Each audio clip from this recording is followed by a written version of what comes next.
These changing times have had an impact on a local writer and former teacher who penned a poem that quickly went viral and even grabbed Oprah's attention. We thought it best for Kitty O'Mara to share her words with all of us.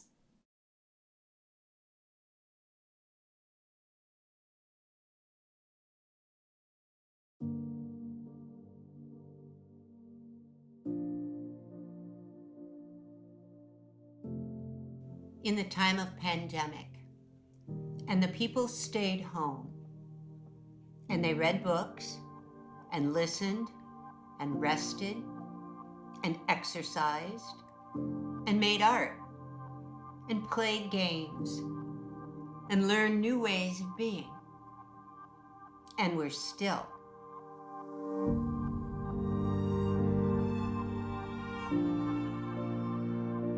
And they listened more deeply. Some meditated, some prayed, some danced, and some met their shadows.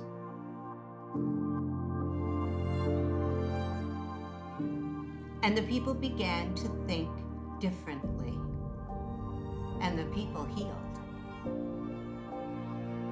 And in the absence of people living in ignorant, dangerous, mindless, and heartless ways, the earth began to heal.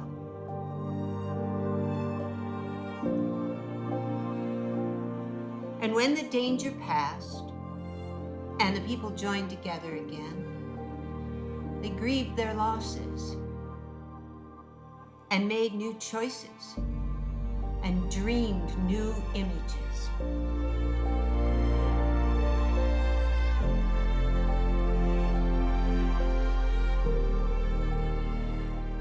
And created new ways to live and heal the earth fully, as they had been healed.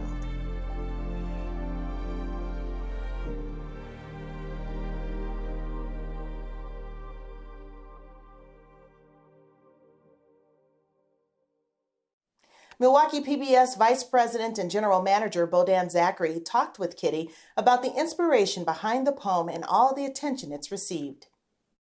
Kitty O'Mara, what a pleasure it is to meet you. Well, it's very nice to meet you too. How has your world changed in this time? Your beautiful, haunting words have touched people around the world. Yeah, that was not expected. That started as a very simple Facebook post. So it really wasn't sent out to the world that way. The night that I posted it, a friend just asked if she could share it. And I said, yeah, sure, I don't care. And, that was that, we thought. I think the fact that it resonated so profoundly with people, I think it was timing, and it was grace, and it was not at all marketed or engineered to do that. So I really can't accept responsibility for it going viral. I guess that's the nature of a virus, of something virulent, is that you're not in control. It's been very humbling. Do you remember the moment that the words started coming into your head and onto the page?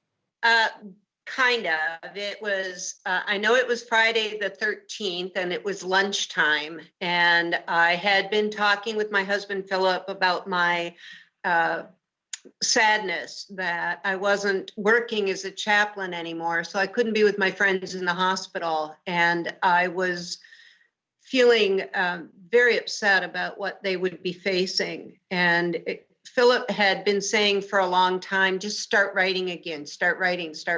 And so I sat down and finished lunch and just kind of typed it and posted it. And did you read it and reflect on it, or simply just your heart said it and you put it out there? I think that it's the latter. Yeah. I just typed it, and I remember a moment of, I wonder if I should post this. It's kind of it's not a comment on anything in particular. And I have posted things like that from time to time that I've written, but it was, I don't know. There was that moment of maybe I shouldn't be putting this out there right now, or maybe I should edit it and think about it or whatever. And I didn't. I just posted it. Just kind of let it go and closed the computer and went back to work. You spoke about thinking of your friends who you couldn't be with. Clearly, Yeah. each of us is thinking about people in our lives who we can only talk to through these kinds of means. What has this time been in your life? Well, my husband and I are both retired, and we live on a kind of a chunk of land here that has a river and a bike trail on bordering its east and north side. So we're already living kind of remotely, both being retired, and I had been volunteering with a dog rescue. So once we got 5 of our own, we thought maybe we should rein that one in a little. So we've got 5 dogs and 3 cats and gardens galore and a lot that keeps us busy here. It hasn't been a big shock for us to pull it in and quarantine ourselves because of the companionship we have. And of course, we're close to all our neighbors, although we're spread out. So, we're okay. We're fine. I miss my friends a lot. I miss seeing and hugging people. How do you envision the new normalcy, or where we might be one day again? I really hope it will be something like I imagined in my poem, which of course is allegorical, kind of a fantastic vision, but I think changes very definitely need to be made. I think people have been waiting for leaders to take action on things like climate change and minimum wage and all these problems we're having now with so many people out of work. I think are pointing up some of the things that need to be addressed in our world. And I don't see why we can't change and take up some of those issues more lovingly and communally, generously, and with our gifts. Have you been writing poems all your life? Yes, I have. When did you start? Yes, I have. When did you start? And do you remember what inspired you the first time? Well, my mother had been a teacher. And so going to the library was always set up as a huge adventure in our lives, and reading stories and reading books and listening, very good lessons in listening. So as soon as I could read and write, I was writing my own stories and poems. And that just kept up all my life.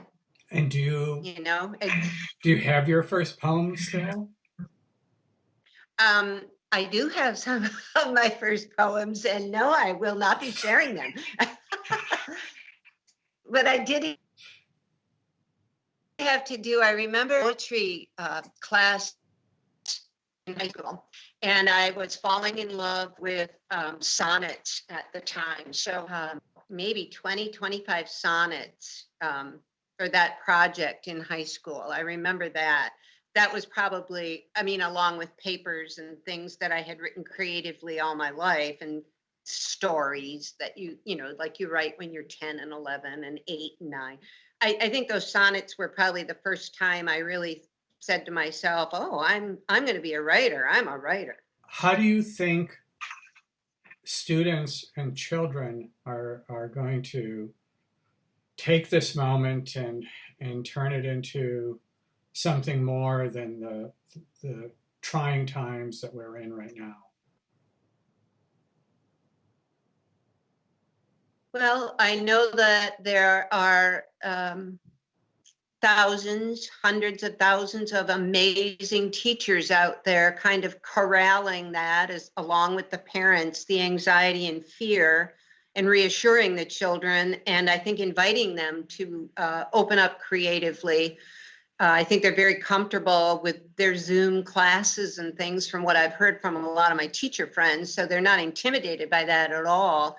And I'm actually fascinated by how these kids will use this time in their art and their stories. I hope I live long enough to see that all blossom. I think children are very resilient, and I think if some of these hard lessons aren't learned by some of us who are older and should have learned them already, I think the children will come out wanting to make changes. I really do. I have great hope and faith in them. Could you tell me a little bit about your creative process? Are you writing all the time? Do you sit down? Do you do it in the morning? What inspires you? I read a lot. And because it's just the two of us here we call our home Full Moon Cottage. And since we're the only ones here other than the dogs, who always have a lot to say, but they say it with their eyes a lot. My husband isn't overtly chatty. He keeps me amused, and we have good visits, but then we kind of go our own way and have our own time. And a lot of times what happens for me is that the ideas start coming. I like to walk on the trail beside our home. That seems to loosen a lot of things, but they just start coming. And so I have notebooks everywhere. Thank you so much. Well, you're welcome.